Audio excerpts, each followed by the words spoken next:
Croix d'un briller, le podcast qui vous met en lumière. Je m'appelle Océane et je suis coach de vie. Ma mission est celle de t'écouter avec attention, de te guider avec intuition et détermination et de t'accompagner à te libérer émotionnellement des poids du passé que tu peux traîner depuis quelques années. Hello, bienvenue dans l'écoute de ce nouvel épisode de podcast. Ça fait un moment, je sais, j'avais dit que je reviendrais plus régulièrement, mais je pense que je vais tout simplement m'écouter selon les messages que j'ai envie de faire passer, les messages qui viennent, ce que je pense qui peut être important pour vous à écouter à ce moment-là. Et tu n'es pas sans savoir si tu écoutes ce podcast en temps et en heure que nous sommes en début d'année. Voilà, 2003 a commencé il y a quelques jours.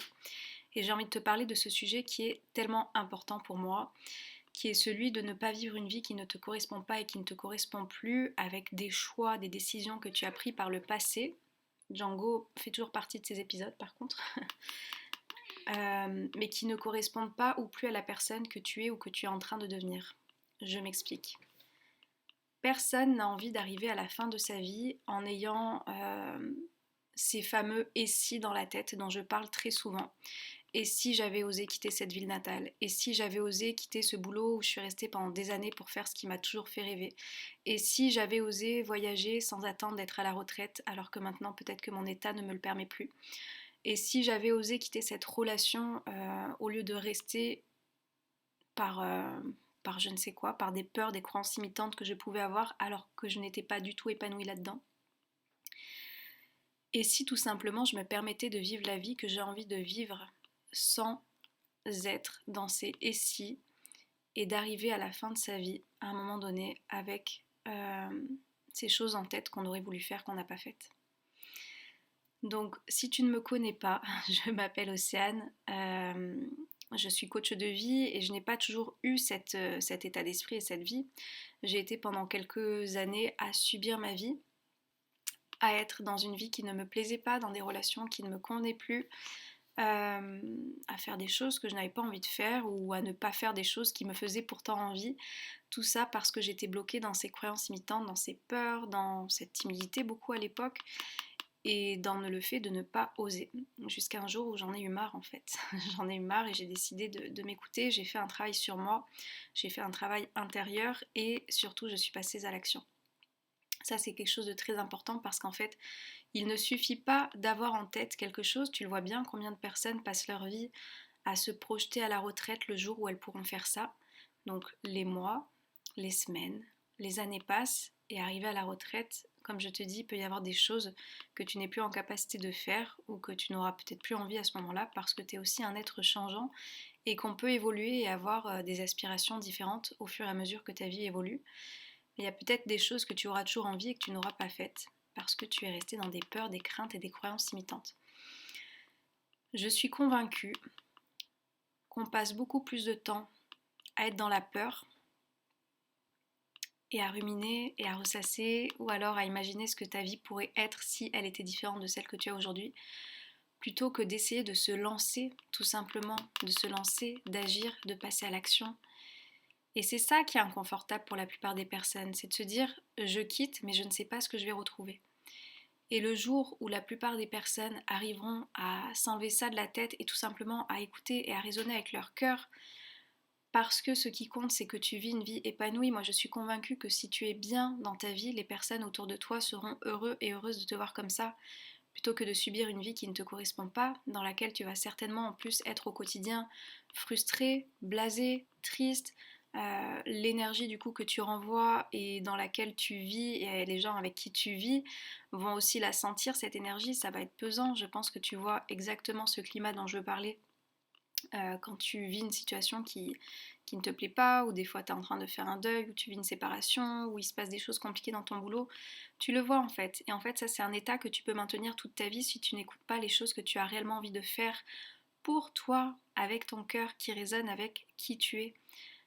Sans ces peurs, sans ces conditionnements, sans ces croyances limitantes que tu as, les injonctions que tu crois qu'on t'a données quand tu étais enfant, qui font qu'aujourd'hui tu es comme paralysé à ne pas faire et vivre la vie que tu souhaites pourtant vivre. S'il y a quelque chose que je sais bien faire et que j'espère que tu vas ressentir à l'écoute de ce podcast, c'est la motivation. Je souhaite t'apporter suffisamment de motivation pour que tu saches que tu n'es pas si différente des autres pour pouvoir faire les choses que tu as envie de faire. La seule chose qui te manque peut-être, c'est l'état d'esprit. L'état d'esprit, comme tu l'as entendu au début de ce podcast, ça veut dire que tu as peut-être actuellement des croyances limitantes, des pensées, des conditionnements avec lesquels tu es encore en train d'agir et de réfléchir, qui pourtant ne sont pas ceux qui résonnent avec le fond de ton cœur. Donc cet état d'esprit, ça va être celui déjà de cibler qu'est-ce qui est en train de te limiter et d'aller vers ce que tu souhaites t'élever. Quand tu arrives à avoir déjà cette direction, ça va te donner une manière, un plan d'action en quelque sorte à suivre, plutôt que de rester dans ces peurs, ces conditionnements, ces croyances qui ne t'amènent pas à vivre la vie que tu as envie de vivre. Et la deuxième chose, c'est évidemment la mise en action. Une fois que tu as ce plan, que tu l'as détaillé, que ce soit par écrit, enfin j'allais dire ou en tête, mais moi je préfère l'écrit, donc par écrit, que tu l'as détaillé, il ne te reste plus qu'à agir. Comment tu vas t'y prendre ? Parce que effectivement, je ne te dis pas de quitter ton boulot du jour au lendemain sans avoir une certitude d'avoir des revenus, si tu as des factures, des crédits, etc. sur le dos. C'est pas ce que je suis en train de dire. Par contre, tu peux totalement te projeter vers cette vie que tu as envie d'avoir en t'assurant ces revenus qui vont arriver, de peut-être passer par un boulot alimentaire le temps de te lancer vers ta voie. Parce que souvent j'entends ça et effectivement ça va demander peut-être ce qu'on peut appeler des sacrifices. Je suis passée par cette phase de quitter mon travail d'assistante sociale pour aller vers un job alimentaire d'assistante administrative pour me lancer à mon compte en tant que coach de vie. Évidemment, ça m'a demandé des sacrifices. Ça m'a demandé de revoir mon niveau de vie, de faire des choses que j'avais l'habitude de faire que je ne faisais plus, des loisirs en moins, des restos, parce que oui, je suis une bonne vivante, en moins, des sorties à décliner. Et c'est effectivement des sacrifices que j'ai faits, mais parce que ma vision aujourd'hui d'être celle que je suis aujourd'hui, d'être coach de vie pour accompagner, aider, motiver, libérer les personnes qui ont envie en fait d'avoir une nouvelle vie avec un nouvel état d'esprit, c'était tellement plus fort que le reste que je ne voyais pas ça comme je ne me voyais pas vivre encore une vie qui ne me correspondait pas, tu vois. Je préférais passer par ces sacrifices, ces choses qui ont été un petit peu plus difficiles dans ces moments-là, plutôt que de continuer à vivre une vie dans laquelle je ne me reconnaissais pas. Donc dans ces mises en action, effectivement, je ne te demande pas d'être inconscient, mais peut-être qu'il va falloir effectivement avoir en tête qu'il y a des choses pendant un temps que tu ne feras plus comme avant. Et c'est là où le fait de te rappeler de ce pourquoi tu veux faire ce que tu es en train de faire va prendre le relais et va t'accompagner en fait à garder ce cap. Parce qu'il y aura des moments où tu vas être un petit peu frustré, où tu voudras que ça aille plus vite que ça n'aille jusqu'à présent. Et ce pourquoi-là, il sera tellement important et tu verras que ça fera toute la différence et que ça vaudra beaucoup plus la peine que de rester dans une vie qui ne te correspond pas. Voilà cet épisode de début d'année que je voulais te faire. Petit coup de motivation si tu en avais besoin. Ne lâche pas en fait, enfin ne lâche pas. Dirige-toi vers les choses que tu as envie d'aller sans te limiter, sans te freiner, sans te dire que ce serait trop beau pour être vrai. Donne-toi les moyens. Peut-être que c'est toi qui auras plus envie de faire ça une fois que tu auras vu, mais au moins tu auras essayé. Tu ne seras pas resté avec des doutes, tu ne seras pas resté avec des si, tu auras tenté l'expérience et rien ne t'empêchera d'emprunter un nouveau chemin à un moment donné. Lance-toi, c'est tout ce que j'ai à te dire.